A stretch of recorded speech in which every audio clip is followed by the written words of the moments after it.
Oi, pessoal, boa tarde. Sejam todos muito bem-vindos a mais uma leitura aqui. Hoje a gente está no terceiro dia de leitura do livro A Ressurreição das Pessoas e a Vida Eterna, a partir de agora é a nossa realidade, tá?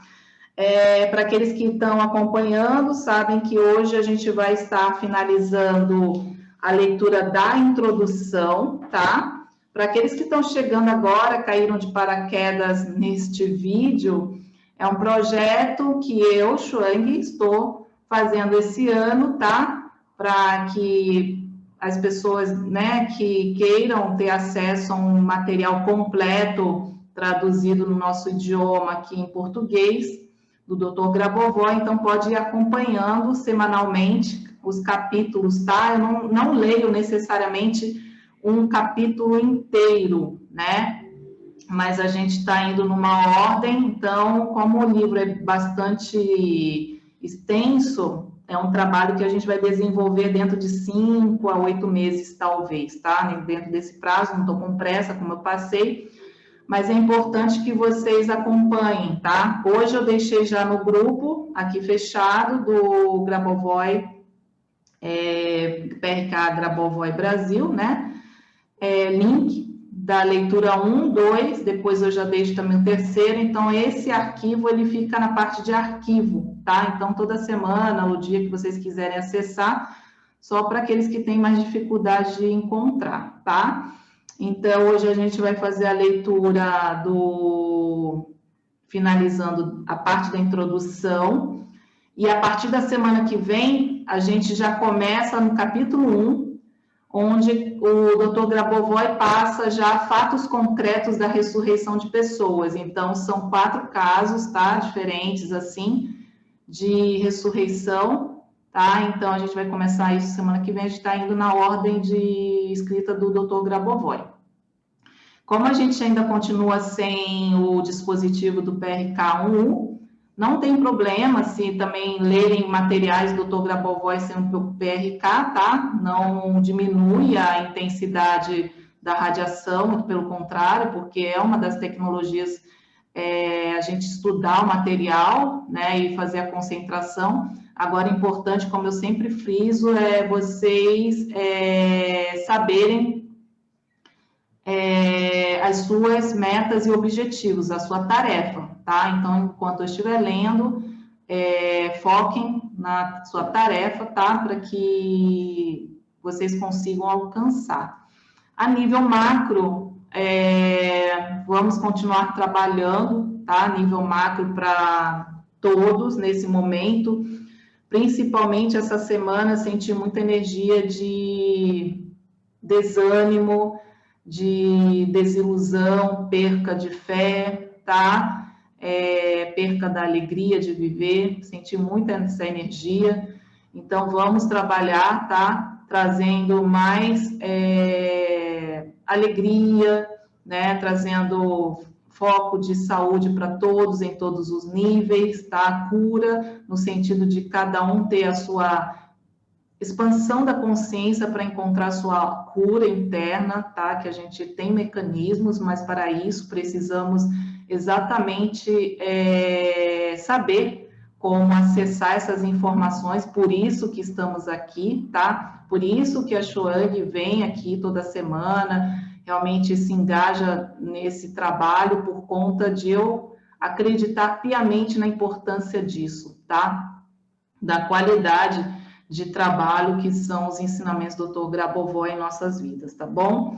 Então, a gente vai começar, deixei aqui mais uma pintura, né, do Dr. Grabovoi, do livro dele, Manifestações da Eternidade, tá? Para que vocês possam também olhar a imagem, que vai também, é um dos processos para estar facilitando a concentração de vocês, tá? Mas friso aqui, não há necessidade de ter uma pintura dele, alguma outra, porque na realidade a gente está, como fala, potencializando mais a concentração, tá? Então, a gente vai começar a leitura agora, tá? A gente parou semana passada na parte de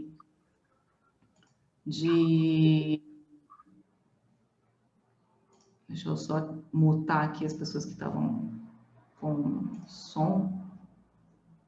Tá, deixa eu fechar aqui.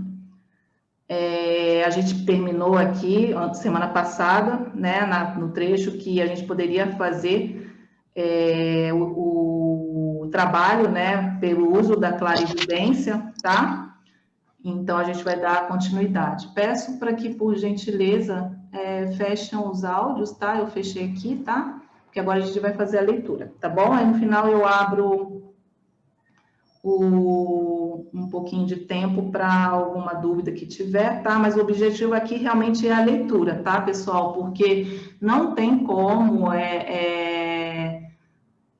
aprender, tipo, aqui vocês vão receber o material todo, né? Cada semana um trecho, então há necessidade mesmo de estudarem, tá? Reverem o vídeo, né? Tudo aquilo que eu expliquei, até montei a primeira aula, montei uma aula, né, assim, de aula mesmo, né, sobre os ensinamentos, para dar um suporte, mas eu não tenho realmente condições de cada pessoa entrar em contato comigo para perguntar alguma coisa, porque o volume é muito grande, né, e aqui realmente eu não consigo fazer isso, exceto pessoas que entram em curso, né, porque no curso a gente está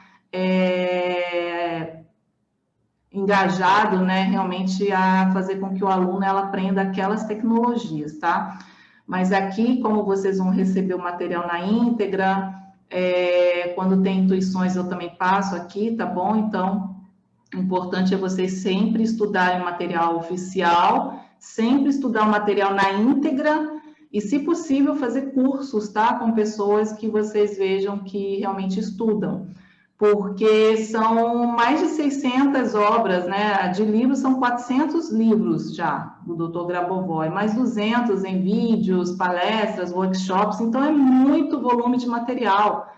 Então, não é um ensinamento que dá para ficar aprendendo como se faz de verdade nas redes sociais, tá? Isso é meio que fazendo uma analogia, assim, por exemplo, que a pessoa quer fazer medicina chinesa, quer se tornar acupunturista e fica vendo vídeos online, né? Ajuda a saber o que é, como que seria, sim, mas não dá para se tornar um profissional, né? Dentro da área da acupuntura, por exemplo, em outras áreas também, tá?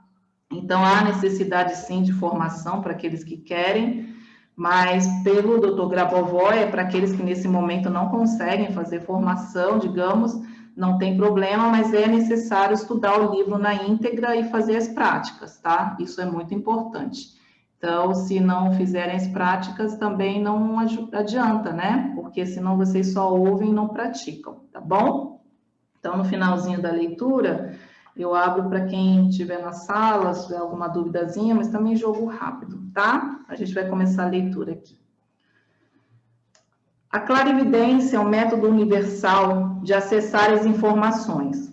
Como que essa aquisição de informação pode ser comparada? Na verdade, já temos algo parecido em nossa vida moderna. É uma rede global, a internet. Por meio dessa rede, podemos obter qualquer informação dentro da rede de qualquer ponto da Terra. Então, acontece que existe uma espécie de rede cósmica, a rede do universo, que mantém os dados sobre absolutamente tudo. Uma pessoa, nesse caso, pode ser comparada a um operador. Então, para o operador, a clarividência é uma forma de entrar na rede cósmica com uma investigação. E a velocidade de ação é tão intensa, imensa, que a resposta é dada instantaneamente. Observarei que, em vez de rede cósmica, ela deve ser chamada de campo informacional universal. Isso levanta uma questão interessante. Como são feitas as descobertas? As descobertas, às vezes marcantes, são feitas em diferentes áreas da vida. Em primeiro lugar, pode ser visto pelo exemplo da ciência, mas em outros campos são naturalmente feitas também, por exemplo, uma certa mudança em um processo tecnológico em uma fábrica ou na sociedade. Esta, geralmente, é uma das ocorrências de nossa vida, embora a ciência talvez seja o exemplo mais óbvio em termos de fazer descobertas. Agora, a questão que se coloca é: o que dizer da perspectiva que se está considerando sobre as descobertas feitas por pessoas que não têm clarividência?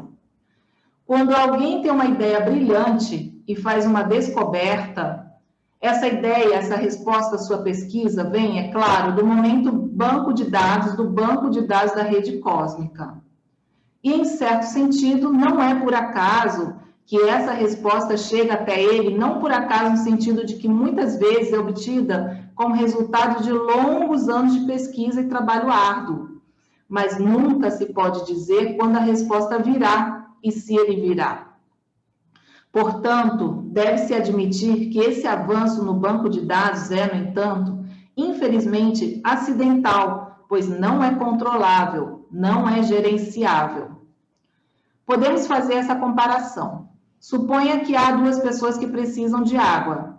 Uma delas junta as palmas das mãos, estica os braços à espera, quando vai começar a chover para ir buscar água.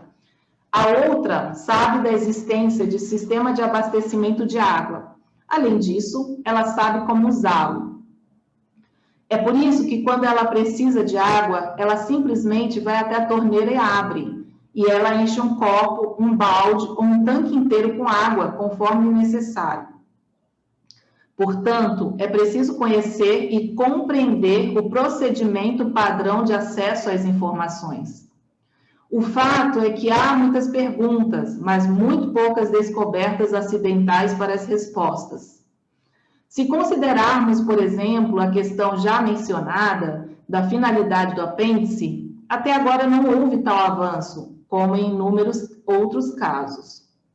Uma observação importante deve ser feita ao que foi dito. Para maior clareza, comparei o uso da clarividência com a entrada na rede cósmica, onde há uma resposta para qualquer pergunta.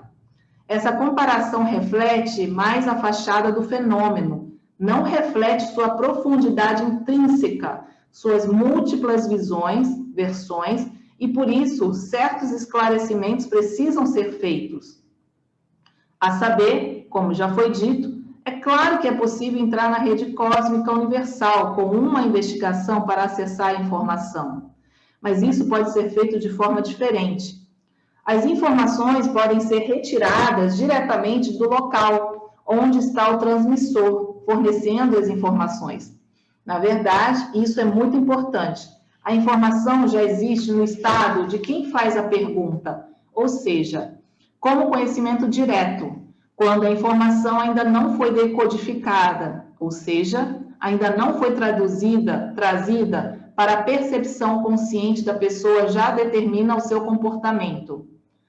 Para que seja imediatamente reconhecido e usado pela pessoa conscientemente para determinar sua linha de comportamento, é necessário um alto nível de consciência, e esse é exatamente o objetivo que já falei. Acima, mencionei o problema do apêndice. Como, por exemplo, vamos examinar essa questão com mais detalhes. A ciência contemporânea, repito, ainda não descobriu de fato o que é e para que serve o apêndice. Mas, pelo uso da clarividência, é possível aprender tudo sobre o apêndice. Acontece que é um órgão importante, possui várias funções. Um deles é o seguinte: o apêndice reflete a projeção do hemisfério esquerdo no hemisfério direito por meio do sistema imunológico do corpo. E um dos objetivos do apêndice é apoiar o equilíbrio desses sistemas. Se o apêndice for retirado, a função de reserva da restauração do sistema imunológico enfraquece.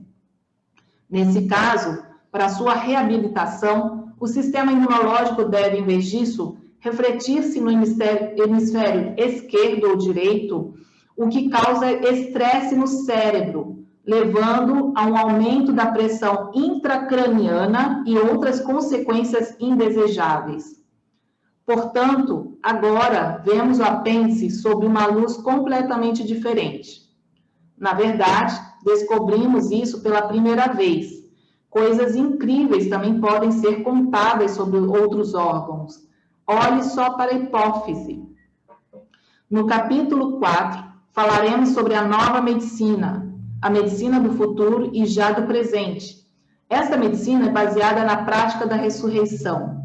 É a prática da ressurreição que determina os princípios da nova medicina e, acima de tudo, o princípio da regeneração plena da matéria, a recriação. Essa nova medicina já se propôs a resolver o seu objetivo principal. O objetivo é a não morte dos vivos. Em um dos livros desta série, também falaremos sobre a numerologia, uma numeração simbólica. A questão é que essa ciência pode ser usada para análise de situações específicas e para previsões.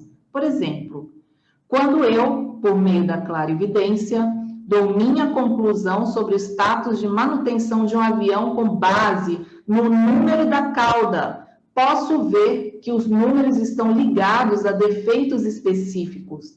É por isso que a numerologia permite analisar uma situação. Alguém que não estudou especialmente a numerologia não vê como os números comuns que ele conheceu da aritmética escolar podem ser relacionados aos eventos da vida real. É um mistério para ele. Ele não pode ver a conexão. Teremos uma visão sobre o que é a conexão e como a numerologia pode ser usada na vida cotidiana. Outro assunto interessante é a vida dos animais e pássaros. Desde a infância, temos observado os pássaros voando de galho em galho, de árvore em árvore. Admiramos sua facilidade, bem como a maneira como eles pairam no alto do céu. No entanto, existem muitas surpresas no voo dos pássaros. A ciência, por exemplo, ainda não aprendeu que a capacidade dos pássaros de voar atribui apenas parcialmente as batidas de suas asas. Em seu voo, a antigravidade criada por eles desempenha um papel essencial. Por exemplo, a gravidade na cabeça de um pombo é 10 vezes menor que na ponta da cauda, ou seja, é capaz de distribuir a gravidade e, por isso, pode alterar a dinâmica de voo. Diferentes tipos de pássaros têm diferentes maneiras de alterar a gravidade e sua distribuição por todo o corpo. E mesmo o voo pode ser baseado em um princípio diferente. Por exemplo, o princípio do voo da coruja, um pássaro noturno, difere do princípio de voo dos pássaros diurnos. O mais interessante é o caso da águia.